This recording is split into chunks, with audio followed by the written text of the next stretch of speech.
we were at like the 8.5 or 9 minute mark anyway, so no big deal. Now I left off. We had the money in this room, and customers would see people coming in and out of the room all day and night. It didn't take a genius to figure out that's where the money was. That's where the safe was. Now the store was open from 7 a.m. to midnight every night.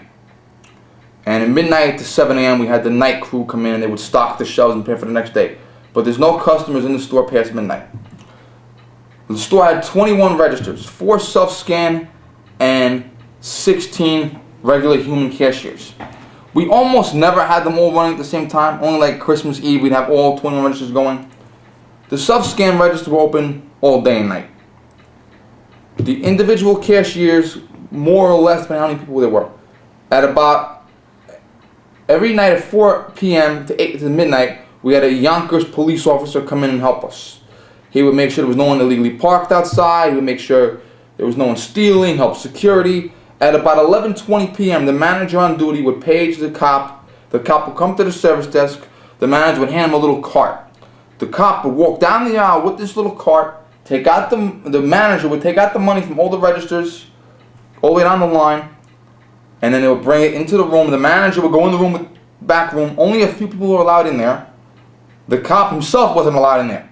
But he would stand outside and look to make sure no one was following them or stalking them or like that, God forbid. And then at the end of the night, midnight, the manager would tell the 2 remaining cashiers to go out, take their money, put their money in the room, self-scan, shut it down, and go home. One day, I asked the cop, the manager was taking the money out of the drawers, putting them in the little cart. I said to the cop, what happens if a robber comes in here, sticks a gun in her face, and demands money? I want to know what he was going to do. You know what he said? He said, I'll give them the money. This is the cop. I'll give them the money. When they get out of the store, then I'll call for backup or go chase them. I'll give them the money. Now, we had a notice behind our service desk door so we could see, but customers couldn't, what to do in the event of an armed robbery, 1 through 20, whatever the figure was. After the robber leaves, call 911, ask people for, ask security to help us count how much money was stolen, detain people. Everybody at a robbery, after the robbery happens, everybody gets 2 things, a pen and a piece of loose leaf paper. You write down what you saw, not what I saw, what you saw. Like you take a test in school, you don't share information, you don't share information. You write down what you yourself saw only. And when the police come, you give it to them. And they'll take it. You know what the number 1 rule in the store was? It was literally the number 1 rule, and it was literally in bold-faced letters. Don't be a hero. Don't be a hero. Most of us didn't make $8 an hour. We weren't going to go Kung Fu Bruce Lee or Arnold Schwarzenegger and kill every bank and robbers, and we weren't going to be playing fight games in the middle of a crowded store with robbers with guns on our faces. If somebody came in and stuck a gun in our face, they wanted the money, they could have had it. I don't care.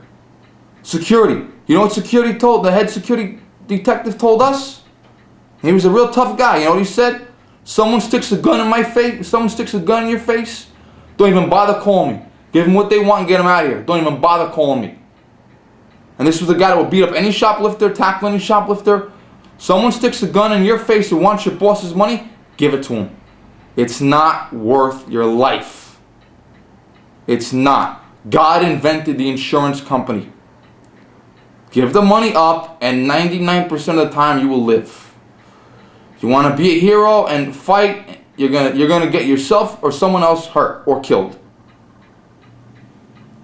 The North Hollywood shootout. 2 cops saw them going in. There were 2 men, 2 AK-47s, one AR-15 rifle, and 1 HK-92 rifle, which is a 308 caliber. And they also had 2 Beretta 9mm and a 38 special revolver, whatever the frick they had. They were head-to-toe body armor. 2 cops saw them going in. The cops got on the radio, asked for backup, fell back, and had the perimeter secured. If those cops got out of the car to be heroes, the robbers would have shot them to ribbons. Most cops will do that. If a cop has a gun and goes into the store and fights the robber, he's an idiot. Cop sees an armed robbery, gets on the radio, he'll probably ambush the robber on the way out, But while the robber is in there robbing innocent people, he's not going to be a hero and take the chance and kill everybody. It'll hurt a lot of innocent people, believe me. The odds of this happening to you are very, very rare, but if they happen, I want you to do the right thing. I don't care if the robber is stealing $200 zillion. It's not worth my life. I don't know about your life, but it's not worth my life. You carry a gun on a child because you're an off-duty cop, or you have a gun on a child. Okay, if you're mature, you can have a gun and a child on you as long as you're an adult about it. You're with your child and your gun and you're in McDonald's online for a Happy Meal. Guy in front of you wants to rob people. Keep the gun out of sight, hold on to the child, and be cool. Are you going to go shooting with the child in one hand and the gun in the other? No. Are you going to leave the child with strangers and run out to the guy and shoot him? No. Are you going to pick up the child and run down the street with the guy and shooting at the robbers? No. You're not going to do that. You're going to be calm, you're going to be cool. One of the civil service tests, I've taken a lot of civil service tests. One of the tests I took, question on the test. You're a cop. You're in a diner. 2 robbers come in with guns. What do? The answer that everyone else wrote down was, pull out my gun and shoot them and be a hero. The answer that I put down was, be cool, be calm, observe, report. Okay? You don't want to get an innocent bystander caught in the crossfires. Majority of robbers will leave behind the evidence that will help them find the criminal. And if the criminal gets away, you know what? I'd rather the criminal get away than see a 16-year-old girl be paralyzed for life because you shot at the robber and the robber shot at you and hit her. 10 or 12 cops in full riot gear, body armor, long guns, breaking into the suspect's house at 2 o'clock in the morning are going to be a hell of a lot more effective than a lone hero in the middle of a crime scene shooting at everybody. This is a very important thing. So disregard these guys on YouTube or wherever they are that are saying, if you're in the middle of a robbery, pull out your gun and be a hero, or if I had my gun, I could have shot all 3 robbers dead and saved the day. Okay? That's all bullshit, and it's not going to happen.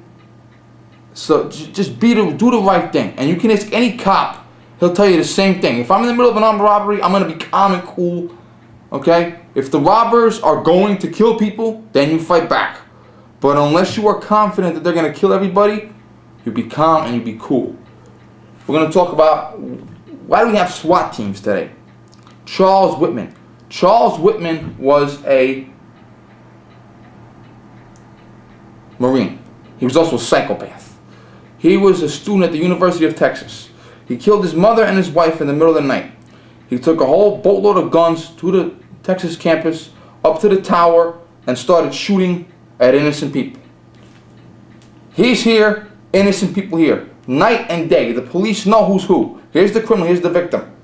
A lot of good old boys in Texas grabbed their rifles and started pinning Charles Whitman down. They didn't kill him, they pinned him down and made it hard for him to shoot. And 2 cops and a citizen went up there and shot him and killed him. These spree killers want to die anyway. So if you're in a situation where you have a spree killer who doesn't want money, all he wants to do is kill people, that's why you have your gun. The odds of you being involved in this situation are about 1,000,000,000 to 1. It might happen, but it might not. But if it does happen, you got your gun, you can defend yourself. But if the guy is only after money, money is paper. It's not real life, okay? $1 zillion cannot bring back a person that was killed because you wanted to be here with the robber. Please listen to me and please do what I suggest and just be cool and get through it. Okay, I'm going to go now, so remember what I said. Be calm, be cool. Alright, thanks a lot.